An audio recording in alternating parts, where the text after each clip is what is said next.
Hello student. तो आज हम लोग क्लास 11वीं भौतिकी अध्याय 3 एक विमीय गति वन डायमेंशनल मोशन या स्ट्रेट लाइन मोशन के अंतर्गत कुछ टॉपिक को समझेंगे।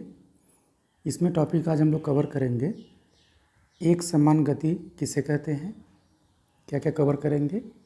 एक समान गति यानी कि यूनिफॉर्म मोशन किसे कहते हैं, एक समान वेग यूनिफॉर्म वेलोसिटी किसे कहते हैं। देखिए यूनिफॉर्म मोशन तो हम लोग सीखेंगे ही, लेकिन उसके अंतर्गत यूनिफॉर्म वेलोसिटी, यूनिफॉर्म स्पीड, और जब यूनिफॉर्म वेलोसिटी यूनिफॉर्म स्पीड हो जाएगा तो असमान गति के बारे में जानेंगे, नॉन यूनिफॉर्म मोशन के बारे में, या इसी को बोलते हैं हम लोग वेरिएबल मोशन। जब वेरिएबल मोशन की स्थिति आएगी यानी कि परिवर्ती गति के बारे में जब हम लोग पढ़ेंगे तो यहाँ पे एक नया चाल यानी कि स्पीड निकल के आता है कि औसत स्पीड, एवरेज स्पीड किसे कहते हैं। हम लोग एवरेज क्यों निकालते हैं, है ना, क्यों इसकी ज़रूरत पड़ी। इसके बाद लास्ट में हम लोग सीखेंगे तात्क्षणिक वेग यानी कि इंस्टेंटेनियस स्पीड, तात्क्षणिक चाल, इंस्टेंटेनियस स्पीड, और अगर ये वेग होगा तो तात्क्षणिक वेग, इंस्टेंटेनियस वेलोसिटी। तो चलिए आगे हम लोग इसको देखते हैं। पहला टॉपिक क्या है, ध्यान से समझिए, कोई दिक्कत नहीं है, आराम से आप समझ जाएंगे कि ये गतियाँ कैसी कैसी गतियाँ हैं। एक समान गति तो सीधा सीधा इसमें आप समझ सकते हैं कि यदि कोई वस्तु समान समय में समान दूरी तय करे। क्या, देखिए जैसे मान लीजिए हम एक डायग्राम बना रहे हैं, यहाँ पे चित्र के माध्यम से आपको समझा रहे हैं। चलिए मान लेते हैं बच्चों, ये है समय और डिस्टेंस हम लोग एक ही डायरेक्शन में ले रहे हैं।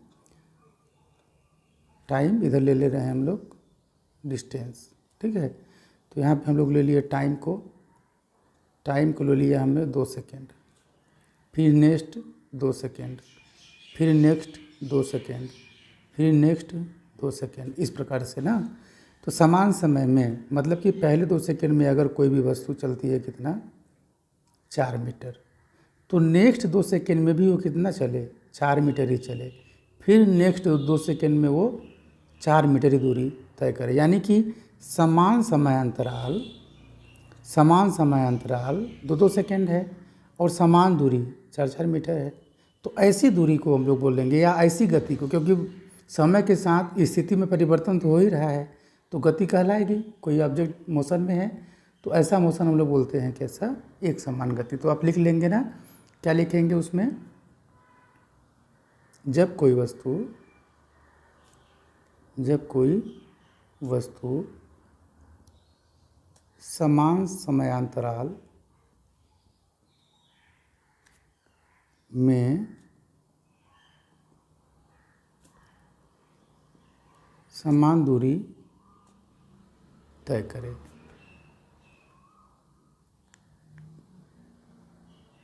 ऐसी गति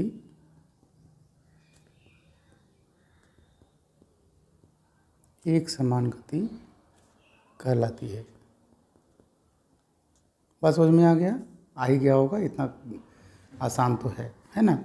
अब नेक्स्ट टॉपिक देखते हैं बच्चों। इसके बाद क्या है, देखिए एक समान गति तो हम लोग समझ में आ गया है ना, लेकिन ऐसी गति क्या कहलाती है, एक समान गति कहलाएगी जब समान समय में समान दूरी कोई वस्तु तय करती है तब। अब एक समान वेग, अब ये बताइए बच्चों कि वेग के बारे में हमने क्या बताया था, एक निश्चित डायरेक्शन होता है, और चाल में क्या बताया था, कोई डायरेक्शन नहीं होता है। समय दोनों में लगेगा, समय के साथ स्थिति में परिवर्तन भी होगा, लेकिन स्थिति में परिवर्तन अगर एक डायरेक्शन में हो रहा है तो हो जाएगा एक समान वेग, अगर स्थिति में परिवर्तन एक डायरेक्शन में नहीं हो रहा है तो हो जाएगा चाल। कैसे, जैसे देखिए दूसरा टॉपिक अपन लोग देखते हैं, एक समान वेग यूनिफॉर्म वेलोसिटी, है ना। जब कोई वस्तु क्या करेगा, यहाँ पे लिखेंगे, देखिए जैसा मैं लिख रहा हूँ वैसा लिखेंगे, है ना, थोड़ा थोड़ा अंतर है बस। जब कोई वस्तु समान समय अंतराल में समान समयांतराल में उसी दिशा में, किस दिशा में समझना, बात याद रखना, उसी दिशा में, समझ में रहना, जब कोई वस्तु समान समयांतराल में उसी दिशा में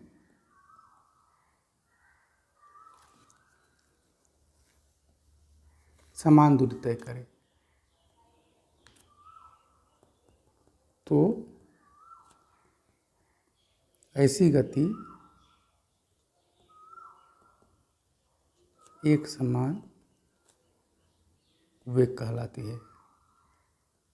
यानी कि आप एक समान जो ये वेग है इसको आप एक समान गति बोल सकते हैं, क्योंकि अभी ये देखो एक ही डायरेक्शन में जा रहा है ना, एक ही डायरेक्शन में जा रहा है, तो एक समान वेग को आप इस प्रकार से भी इंडिकेट कर सकते हैं। इसमें आपको ध्यान देने वाली बात है उसी दिशा में, मतलब सेम डायरेक्शन में, डायरेक्शन चेंज नहीं हो रहा है ना, तो वेग हो जाएगा। अगर इसी को हम लोग ऐसा लिखें, तीसरा नंबर क्या था, एक समान चाल, स्पीड है ना, यूनिफॉर्म स्पीड। तो इसमें क्या होगा, देखिए ये जो हम लोग यहाँ पे इस्तेमाल किया था उसी दिशा में, तो इसको हम लोग किसी भी दिशा में लिख सकते हैं, बस बाकी सारा वही परिभाषा रहेगा, लिख सकते हैं ना, पूरा वही लिख लेंगे, यहाँ पे बस लिख देंगे किसी भी दिशा में गति करे। लेकिन कंडीशन यही है कि अगर 2 सेकेंड में वो 4 मीटर चल रही है तो नेक्स्ट 2 सेकेंड में भी वो 4 मीटर चले ही। कोई ज़रूरी नहीं है कि 4 मीटर चले अगले 2 सेकेंड में, मतलब कि 4 मीटर या इसके जगह मान लीजिए 2 सेकेंड में अगर मान लो 5 मीटर चल रहा है तो नेक्स्ट 2 सेकेंड में भी वो 5 मीटर ही चले, न कि 4। अगर ऐसा होगा तो क्या होगा, जैसे मान लीजिए पहले 2 सेकेंड में वो 4 चलता है, अगले में 5, फिर अगले में 2 चला, फिर 3 चल रहा है अगले 2 सेकेंड में, ऐसे होगा तो इसी को बोल देंगे हम लोग असमान गति या परिवर्ती गति। बात समझ में आ रही है ना। चलिए, एक समान हम लोग क्या क्या सीख लिया, एक समान वेग, एक समान चाल। अब देखते हैं असमान गति या परिवर्ती गति, है ना। तो चौथा टॉपिक आपका है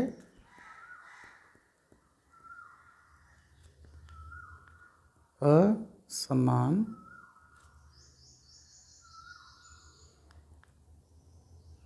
गति या परिवर्ती गति। इसी को बोलते हैं नॉन यूनिफॉर्म मोशन या और वेरिएबल मोशन। परिवर्ती को वेरिएबल बोलते हैं।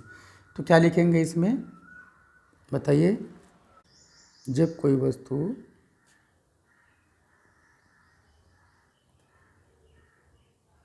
समान समयांतराल में असमान दूरी करे, असमान दूरी तय करे, तो क्या कहलाएगा, ये असमान या परिवर्ती गति कहलाएगा। ठीक है। हाँ, तो क्या करेंगे हम लोग, असमान गति में क्या बोलेंगे, जब कोई वस्तु एक समान समयांतराल में असमान दूरी तय करे। समझ में आ गया, एक समान समयांतराल में असमान दूरी तय करे। इसका मतलब तब समझ में आ गया होगा। जैसे मान लीजिए हमने एक यहाँ पे चित्र बना रहा हूँ मैं, पहला 2 सेकेंड में चला वो 3 मीटर, ठीक है। अगले 2 सेकेंड में वो चल गया कितना, 5 मीटर। समझ में आ रहा है। फिर ने 2 सेकेंड में चला 2 ही मीटर। तो समझ में आ रहा है ना, समय अंतराल तो सेम है, तो 2 सेकेंड का तो समान समय अंतराल हो गया, लेकिन दूरी देखिए असमान है। कभी 3 चल रहा है तो कभी 5 चल रहा है, फिर कभी 2 चल रहा है, मतलब वेरिएबल वेरी कर रहा है वो। इस गति को हम लोग बोलते हैं क्या, असमान गति या परिवर्ती गति। अब ऐसी स्थिति में हम लोग क्या करेंगे, ऐसी स्थिति में असमान, जब कोई वस्तु असमान गति या परिवर्ती गति करता है तो ऐसी स्थिति में भी उसका हर एक समय में उसका जो चाल है वो बदल रहा है। तो ऐसी स्थिति में हम लोग निकालने के लिए इसकी गति का जो मेन गति कैसे निकालेंगे, कितना समय में कितना दूरी तय किया, मेन चाल कैसे निकालेंगे, तो इसको निकालने के लिए हमने इस्तेमाल किया औसत चाल। किसका इस्तेमाल किया यहाँ पे हम लोगों ने, औसत चाल। ये नेक्स्ट टॉपिक है।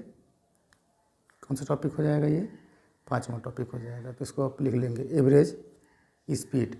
तो एवरेज स्पीड में क्या होगा, यदि वस्तु मान लीजिए जैसा मैंने बताया कि पहले 2 सेकंड में वो चला अलग, अगले 2 सेकंड में चला अलग, तो जहाँ पे 2 मीटर फिर 5 मीटर इस प्रकार से वो चल रहा है, फिर 2 मीटर फिर 7 मीटर चल दिया 2 ही सेकंड में, है ना।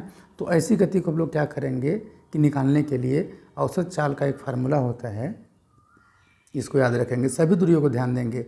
ये पहले 2 सेकंड में कितना चला था, वो पहले में 2 में चला था 2, तो 2, फिर दूसरे में 2, तो 2 2 में 5 चला तो 5, तो 2 प्लस 5 प्लस जितना भी चलता चला जाएगा, सारी दूरियों का योग कर देंगे और सारा समय अंतराल कितने समय में कितना दूरी चला तो कुल निकल जाएगा उसका। बात समझ में आ गया ना।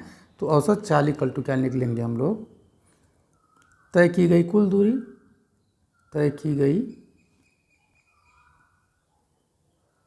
कुल दूरी बटे कुल समय अंतराल, क्या कुल समय अंतराल, ठीक ना। तो हम निकाल सकते हैं यहाँ पे, मान लेते हैं कि दूरियां हैं S1 S2 S3 dash dash ऐसे हैं, और S1 दूरी कितने समय में चला, T1 समय में मान लो, और ये T2 समय में, और ये T3 समय में। तो इस प्रकार से आप एवरेज स्पीड को लिख सकते हैं। एवरेज स्पीड को VAV एवरेज स्पीड को इस प्रकार से डिनोट करते हैं। तो ये हो गया आपका एवरेज स्पीड। बात समझ में आ गया।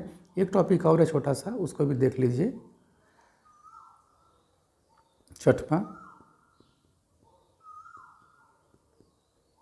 ताक्षणिक चाल, इंस्टेंटेनियस स्पीड, ठीक है ना। इस कंडीशन में क्या होगा बच्चों, देखिए इंस्टेंटेनियस मतलब तुरंत, बहुत जल्दी, बहुत ही जल्दी होने वाली जो घटना होगी उसे हम लोग ताक्षणिक बोलते हैं। ताक्षणिक मतलब तुरंत तत्काल में होने वाली घटना। तो हम लोग इसको कैसे निकालेंगे, वेग भी इक्वल टू क्या होता है बताइए तो, विस्थापन में परिवर्तन बटे समय अंतराल, यही ना होता है।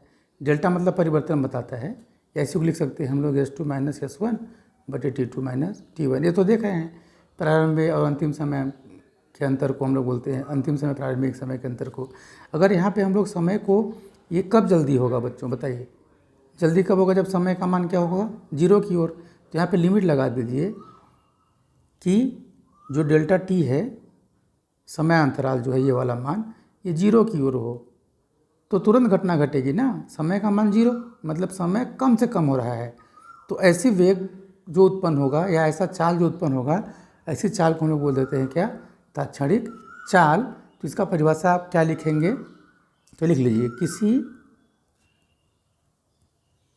क्षण विशेष पर, क्षण समझ में आ रहा है ना, क्षण मतलब तुरंत, वो किसी विशेष समय पर, है ना, पर